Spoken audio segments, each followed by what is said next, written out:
Good morning everyone. जैसा कि आपको पता है कि आपकी विंटर वेकेशन चल रही है। विंटर अधिक पड़ने के कारण वैकेशन को बढ़ा दिया गया है।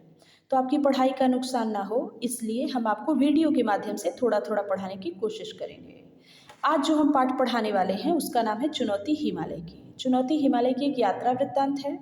यात्रा वृत्तांत किसे कहते हैं? जो यात्रा के बारे में लिखा जाता है, यानी अगर आप कहीं की यात्रा करते हैं तो वहाँ के अनुभव को यदि आपने लिख दिया उसे हम यात्रा वृत्तांत कहते हैं।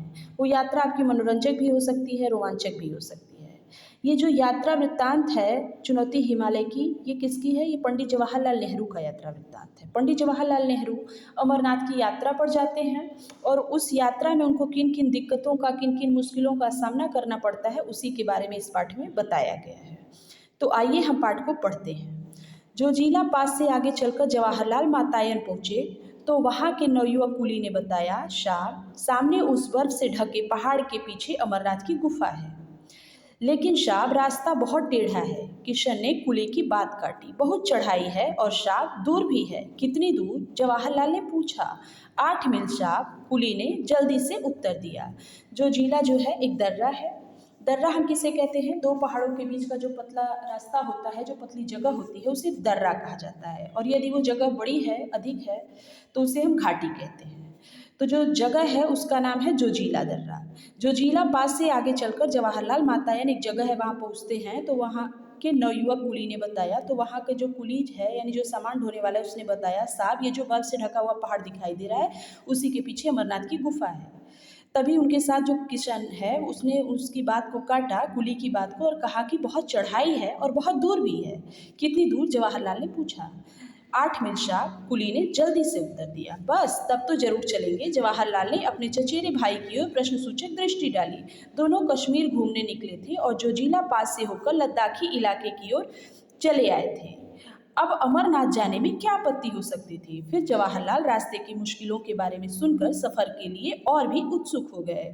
तब तो हम ज़रूर चलेंगे। और वो उनके साथ उनका चचेरा भाई था, उसकी तरफ वो प्रश्नसूचक दृष्टि डालते हैं कि क्या हम चलेंगे ना। और दोनों कश्मीर घूमने के लिए आए थे और जोजिला पास से होकर लद्दाख के इलाके की ओर चले आए थे। अब अमरनाथ जाने में उन्हें क्या ऐतराज़ हो सकता था? आपत्ति का अर्थ है ऐतराज़।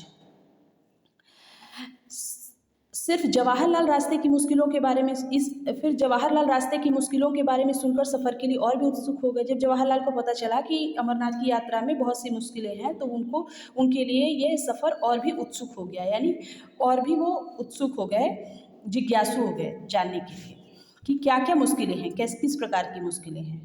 मुझे ज़रूर ये सफ़र करना है। कौन कौन चलेगा हमारे साथ? जवाहरलाल ने जानना चाहा। तुरंत किशन बोला, साहब मैं चलूँगा, भेड़े चराने मेरी बेटी चली जाएगी। जवाहरलाल पूछते हैं, कौन कौन जाना चाहेगा मेरे साथ? किशन एक गडेरिया है जो इस समय गाइड का काम कर रहा है। तो क्या, और वो बता रहा है कि जो भेड़े हैं वो मेरी बेटी चलाने चली जाएगी। अगले दिन सुबह तड़के तैयार होकर जवाहरलाल बाहर आ गए। आकाश में रात्रि की कालिमा पर प्रातः की लालिमा फैलती जा रही थी। तिब्बती पठार का दृश्य निराला था। दूर दूर तक वनस्पति रहित उजाड़ चट्टानी इलाका दिखाई दे रहा था। उदास फीके बर्फ से ढके चट्टानी पहाड़ सुबह की पहली किरणों का स्पर्श पाकर ताज की भांति चमक उठे।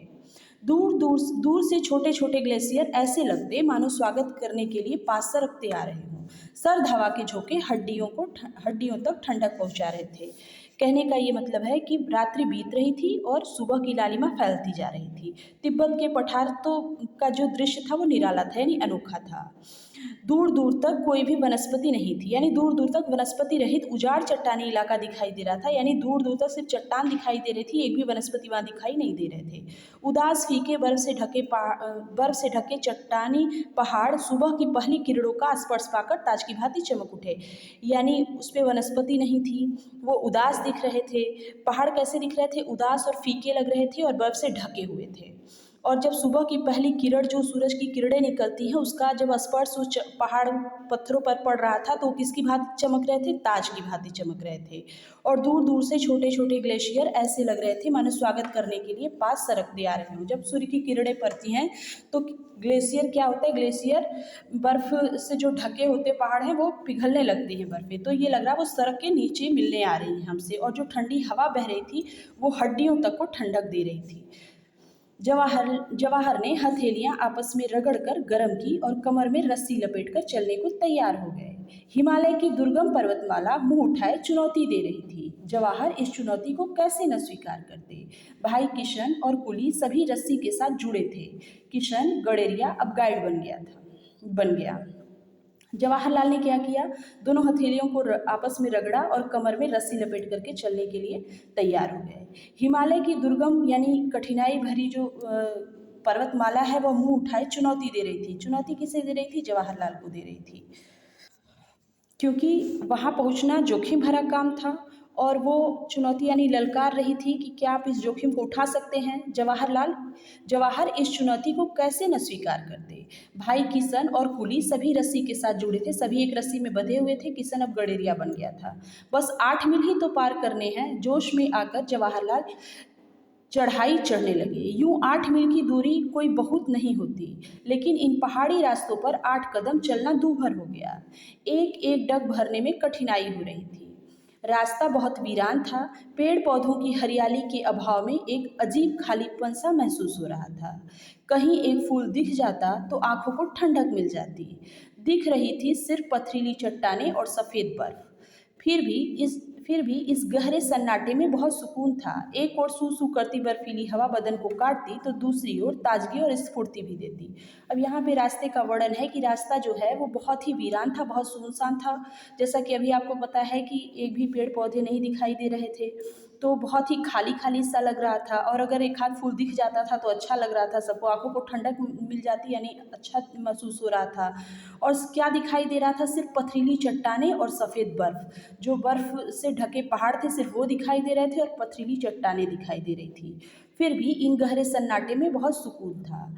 एक ओर सू सू करती, कैसा था? एक ओर बर्फीली हवा बदन को काटती, यानी एक ठंडी हवा चल रही थी, ठंडी हवाएं चल रही थी जो उनके शरीर को काट रही थी। तो दूसरी ओर ताजगी और स्फूर्ति भी दे रही थी। जवाहरलाल बढ़ते जा रहे थे।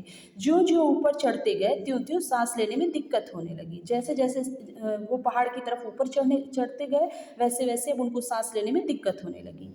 एक कुली की नाक से खून बहने लगा। जल्दी से जवाहरलाल ने उसका उपचार किया। खुद उन्हें भी कनपटी की नसों में तनाव महसूस हो रहा था। लगता था जैसे दिमाग में खून चढ़ाया हो। फिर भी जवाहरलाल ने आगे बढ़ने का इरादा नहीं बदला।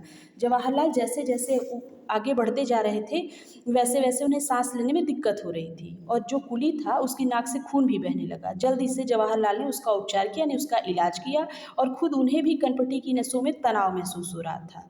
लगता था कि जैसे दिमाग में खून चढ़ाया हो।